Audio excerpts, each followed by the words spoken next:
নমস্কার বন্ধুরা, এই স্টোরি চ্যানেলে আর একটা নতুন ভিডিওতে আরও একবার সবাইকে স্বাগত জানাই। আমার আজকের রেসিপি সোয়াবিনের মুইঠা। সোয়াবিনের মুইঠা করা কিন্তু একদম সহজ, খুব সহজেই সম্পূর্ণ নিরামিষভাবে এই রেসিপিটা আপনাদের সামনে আমি তুলে ধরছি। পুরো ভিডিওটা স্কিপ না করে দেখতে থাকুন, আশা করি সবার খুব ভালো লাগবে। সোয়াবিনে মুইঠা করার জন্য আমি প্রথমেই সোয়াবিনটাকে গুঁড়ো করে নিচ্ছি। যতটা প্রয়োজন আমি সোয়াবিন নিয়ে নিয়েছি। সোয়াবিনটা একদম মিহি করে আমি গুঁড়ো করে নিয়েছি। কিছু কিছু বড় টুকরো রয়ে গেছে, সেগুলো না গুঁড়ো করলেও চলবে। ঠিক এইরকম মিহি করে গুঁড়ো করে যদি সোয়াবিনের মুইঠাটা করা হয় তাহলে একদম সহজেই বানিয়ে নেওয়া যায়। আমার এটা 1.5 কাপের মতন হয়েছে গুঁড়োটা। এর মধ্যে আমি দিয়ে দিচ্ছি গরম জল। গরম জল দেওয়ার সাথে সাথেই কিন্তু সয়াবিনটা একদম ফুলে উঠেছে। ভালো করে চারপাশে মিশিয়ে নিলাম। এরপরে আমি চারিদিকটা সমান করে দিয়ে দিলাম একটা চাপা ঢাকা। 10 থেকে 12 মিনিট পরে ঢাকনাটা খুলে আরও একবার আমি খুব ভালো করে তল ওপর দিয়ে নাড়িয়ে নিলাম। মুইঠা তৈরির জন্য একটা ডো তৈরি করে নেব। সেজন্য একটা বড় প্লেটের মধ্যে আমি ঢেলে নিলাম সিদ্ধ করে রাখা সোয়াবিনটা। এর মধ্যে দিয়ে দিচ্ছি আমি একটা বড় সাইজের আলু গ্রেট করে। এর মধ্যে দিয়ে দিচ্ছি কাঁচা লঙ্কা, দিচ্ছি গ্রেট করে রাখা আদা, দিচ্ছি পরিমাণ মতন লবণ, সামান্য পরিমাণে হলুদের গুঁড়ো আর হাফ চামচের মতন ঝাল লঙ্কার গুঁড়ো, দিয়ে দিলাম জিরে গুঁড়ো হাফ চা চামচ, আর দিলাম ছোটো চামচের মাপ করে 1 চামচ চিনি। দিয়ে দিচ্ছি কর্নফ্লাওয়ার। আমি এখানে কর্নফ্লাওয়ার দিলাম 2 চামচ। কর্নফ্লাওয়ার যদি না থেকে থাকে তাহলে ময়দাও দিতে পারেন, আবার তার বদলে কিন্তু 2 চা চামচ সুজিও দিতে পারেন। এরপরে সব কিছু খুব ভালো করে আমি মেখে নিচ্ছি সয়াবিন সেদ্ধটার সাথে। ভালো করে চারপাশে মেখে নিচ্ছি, একটা শক্ত ডো তৈরি করে নেব। খুব ভালো করে এখন মেখে নেওয়া হয়ে গেছে। এর থেকে এবার আমি মুইঠার আকারে রেডি করে নিচ্ছি। আমি এখানে একটু লম্বা লম্বা করে করছি, আপনারা চাইলে এটা কিন্তু গোলও করতে পারেন। যেরকম যার সুবিধা সেই অনুযায়ী কিন্তু শেপটা দিয়ে নিতে পারেন। আমি এরকম প্রত্যেকটা লম্বা লম্বা করছি। সবগুলো একই রকমভাবে আমি রেডি করে নিয়েছি। রেডি করে একটা প্লেটের মধ্যে সব রেখেছি। এরপরে আমি ভেজে নেব। ভাজার জন্য একটা ফ্রাইং প্যানের মধ্যে দিয়ে দেবো তেল কিছুটা পরিমাণে।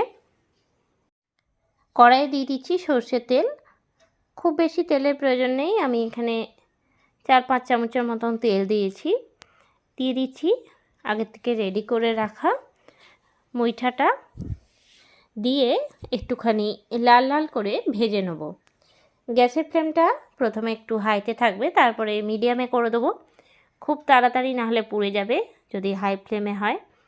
ওই জন্য যতটা সম্ভব মিডিয়াম ফ্লেমে ভাজলেই কিন্তু একটুও কাঁচা থাকবে না, আর খেতেও কিন্তু খুব ভালো হবে। বেশ কিছুক্ষণ পরে যখন এক পিঠটা হয়ে যাবে উল্টে দিচ্ছি অন্য পিঠটা। চারপাশটা কিন্তু একদম সুন্দর করে ভেজে নিতে হবে। ভালো করে ভেজে নিলে কিন্তু একদম শক্ত হয়ে যাবে, আর ঝোলে দেওয়ার সময় কিন্তু একটুও ভেঙে যাবে না। সেই জন্য চারপাশটা কিন্তু একটু লাল করে ভেজে নিতে হবে। ভাজাটা এখন ভালো করে হয়ে গেলে একটা একটা করে তুলে নেব। আর ভাজা হলে কিন্তু এই সোয়াবিনের মুইঠাটা একদম শক্ত হয়ে যায়, ভাঙার কোনো চান্স থাকে না। এই একই রকমভাবে আগে আমি ভেজে নিচ্ছি। তারপরে ঝোলের জন্য আমি একটা মশলা তৈরি করে নেব। মিক্সিং জারের মধ্যে দিয়ে দিচ্ছি কেটে রাখা টমেটো। আমি এখানে 2টো টমেটো দিয়েছি।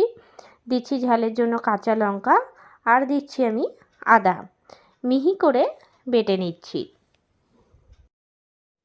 কড়াই চাপিয়ে নিয়েছি। কড়াইয়ের মধ্যে দিয়ে দিলাম 3 চামচের মতন সরষের তেল, দিয়ে দিলাম হাফ চামচ গোটা জিরে শুকনো লঙ্কা, তার সাথে দিলাম লবঙ্গ, দারচিনি আর ছোটো এলাচ। ফোড়নটা খুব ভালো করে রেডি করে নেওয়ার পর দিয়ে দিলাম মিক্সিতে বেটে রাখা মশলাটা দিয়ে খুব ভালো করে 5 থেকে 7 মিনিট নাড়িয়ে নিলাম গ্যাসের ফ্লেমটা লো টু মিডিয়ামে রেখে। এরপর এর মধ্যে দিয়ে দিচ্ছি হলুদের গুঁড়ো 1/2 চামচ, জিরের গুঁড়ো 1 চামচ, দিয়ে দিলাম লঙ্কার গুঁড়ো 1 চামচ, পরিমাণ মতন লবণ। সব কিছু দিয়ে খুব ভালো করে মশলাটা 5 থেকে 7 মিনিট ভালো করে নাড়াচাড়া দিয়ে কষিয়ে নিচ্ছি যতক্ষণ না তেল উঠে আসে। সম্পূর্ণ নিরামিষভাবেই মুইঠাটা আমি করছি, আপনারা চাইলে এটা কিন্তু পেঁয়াজ দিয়েও করতে পারেন, তবে নিরামিষ খেতে কিন্তু খুব ভালো লাগে।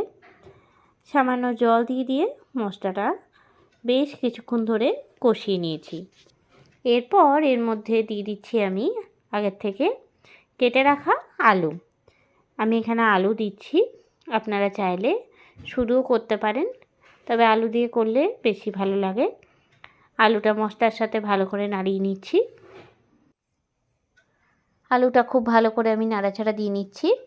আগের থেকে কিন্তু আলুটা আর ভাজিনি আমি, আপনারা চাইলে সেটা ভেজেও নিতে পারেন, তবে এক্ষেত্রে খুব একটা প্রয়োজন নেই। যতটা সম্ভব কম মশলায় আর তেলে করলেই কিন্তু ভালো লাগে। দিয়ে দিলাম জলটা একটুখানি বেশি করে দিতে হবে। দিয়ে দিচ্ছি চাপা ঢাকা আলুটা সেদ্ধ হওয়ার জন্য। 10 থেকে 12 মিনিট পরে ঢাকনাটা খুলে ভালো করে একবার নাড়িয়ে নিচ্ছি। আলুটা এখন সম্পূর্ণভাবে সেদ্ধ হয়ে গেছে। দিয়ে দিচ্ছি আগে থেকে ভেজে রাখা মুইঠাটা দিয়ে নিয়ে 5 মিনিটের মতন গ্যাসের ফ্লেমটা হাই টু মিডিয়ামে রেখে ভালো করে ফুটিয়ে নেব। ভালো করে একবার নাড়াচাড়া দিয়ে নিলাম। খুব ভালো করে ফুটে উঠলে গ্যাসটাকে বন্ধ করে দেবো। তৈরি হয়ে গেল সয়াবিনের মুইঠা। একদম সহজভাবেই কিন্তু আপনারাও বানিয়ে নিতে পারেন। গরম ভাতের সাথে খেতে কিন্তু দারুণ লাগবে।